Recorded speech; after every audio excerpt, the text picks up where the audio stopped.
एक बार एक राजकुमार अपने सैनिकों के साथ जंगल में शिकार करने के लिए गया था। उस दिन मौसम बिगड़ने के वजह से आसमान से तेज बारिश होने लगा, जिसके वजह से राजकुमार अपने सैनिकों से अलग हो जाता है और वो तेज बारिश से बचने के लिए जंगल में इधर उधर घूमने लगता है। बारिश उस समय इतना तेज हो रहा था कि राजकुमार को जंगल के रास्ते भी दिखाई नहीं दे रहा था। देखते ही देखते बारिश के साथ साथ कुछ ही समय में हवा बहने लगा। हवा इतना तेज से बह रहा था कि जंगल का बड़ा बड़ा पेड़ पौधे टूटकर नीचे गिरने लगे। इस तरह का नजारा राजकुमार देखकर ये सोच में पड़ गए कि शायद आज का दिन उनका आखिरी दिन है। इतना तेज बारिश से जंगल से बाहर निकलना बहुत ही नामुमकिन है। राजकुमार वो आसमान की ओर देखते हुए मन ही मन प्रार्थना करने लगे, हे भगवान, अगर मुझसे कुछ गलती हो गया हो तो मुझे माफ कर दीजिए। अगर मुझसे जाने अनजाने अपनी जिंदगी में कुछ पाप हो गया हो तो मुझे माफ कर दीजिए। वो सोच लिए थे कि आज उनका आखिरी दिन है। तभी अचानक उनके साथ एक चमत्कार हुआ। उन्होंने देखा कि एक बरगद के पेड़ के नीचे एक साधु बैठा हुआ है। इतने तेज हवा और बारिश होने के बावजूद भी वो साधु अपने योग निद्रा में खोए हुए थे। ये सब देखकर राजकुमार को आश्चर्य हुआ। वो चौंक गए, आखिर ये सब कैसे हो सकता है? इतने तेज बारिश और हवा बह रहा है कि आसपास की पेड़ पौधे टूटकर नीचे गिर रहे हैं। इसके बावजूद भी वो साधु शांति से एक जगह पर बैठकर कैसे ध्यान लगा सकते हैं? ये सोचते हुए राजकुमार धीरे से उस साधु के पास जा पहुंचे और हाथ जोड़कर कहने लगे, हे मुनिवर, इस तरह से आपके पास आकर आपका ध्यान भंग करने के लिए मुझे माफ कर दीजिए। मेरे मन में एक संदेह है, कृपया आप मेरे संदेह दूर करेंगे?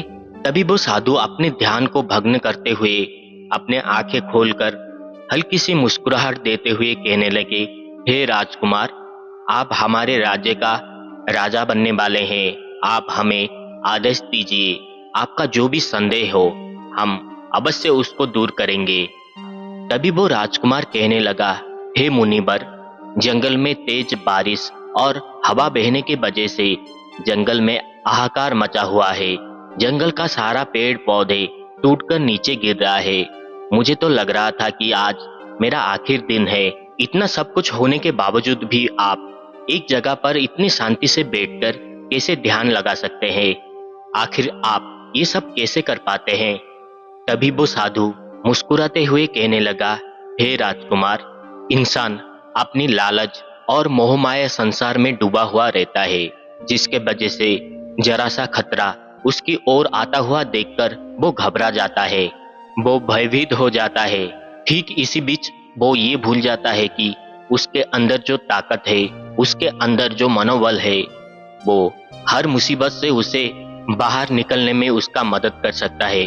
मगर वो लोभ मोह माया में घिरा हुआ होता है। इसके वजह से वो खुद को पहचान नहीं पाता है। वो साधु के बातें राजकुमार को बहुत ज्यादा पसंद आया।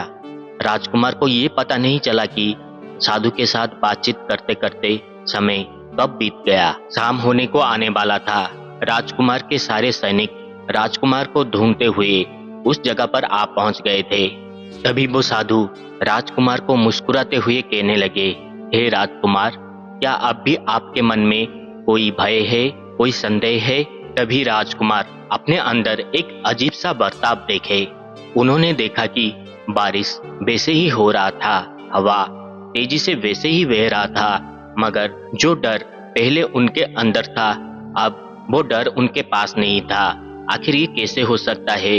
इतने तेज बारिश और हवा बहने के बावजूद भी राजकुमार वो साधु के साथ बातचीत करने में इतना मग्न हो गए थे कि उन्हें ये ज्ञात नहीं था कि बाहर इतने तेजी से बारिश हो रहा है, इतने तेजी से हवा बह रहा है। फिर भी उन्हें डर क्यों नहीं लगा? उस दिन राजकुमार को एक बात समझ में आ गया था, इंसान का डर उसे कमजोर बना देता है, उसे भयभीत बना देता है, मगर उस डर से लड़ने की ताकत उस इंसान के अंदर ही होता है। हमारे चारों ओर हमेशा मुसीबत घेरा हुआ रहता है। अगर हम एक सुविचार के साथ उसको ध्यान ना देते हुए आगे बढ़ेंगे तो हमारा जिंदगी बेहतर बन सकता है। अगर हम एक बुरे विचार के साथ उसके बारे में सोचते रहेंगे तो हम कभी भी वहां से निकल नहीं पाएंगे। उस दिन राजकुमार के साथ भी कुछ वैसा ही हुआ था। वो अपने और मुसीबत को आता हुआ देखकर भयभीत हो गए थे, डर गए थे। उनका ध्यान बुरे विचार में डूब गया था। वो सोच में पड़ गए थे कि इतने तेज बारिश और हवा आखिर उनको डुबा लेगा। उस जंगल से वो बचकर बाहर नहीं निकल पाएंगे। वो खुद को उनका आखिर दिन समझ गए थे। मगर जैसे ही उनका ध्यान उस साधु की ओर गया, वो साधु की मीठे बातें, वो साधु की अच्छे अच्छे बातें सुनकर राजकुमार ये भूल गए थे कि जंगल में अभी भी तेज बारिश और हवा बह रहा है। दोस्तों, इस कहानी से हमें ये सीखने के लिए मिलता है कि हमारे जिंदगी में कई सारे मुसीबत आएंगे। अगर हम उसके बारे में सोच सोच कर एक ही जगह में रहेंगे, उसके बारे में सोच कर डूबे रहेंगे, तो हम हमारी जिंदगी में कभी भी आगे नहीं बढ़ सकते हैं। अगर हम उसकी ओर ध्यान ना देते हुए हमारा ध्यान एक अच्छे काम करने में लगाएंगे, तो हम अपनी जिंदगी से आगे बढ़ सकते हैं। हमारा जिंदगी बेहतर हो सकता है।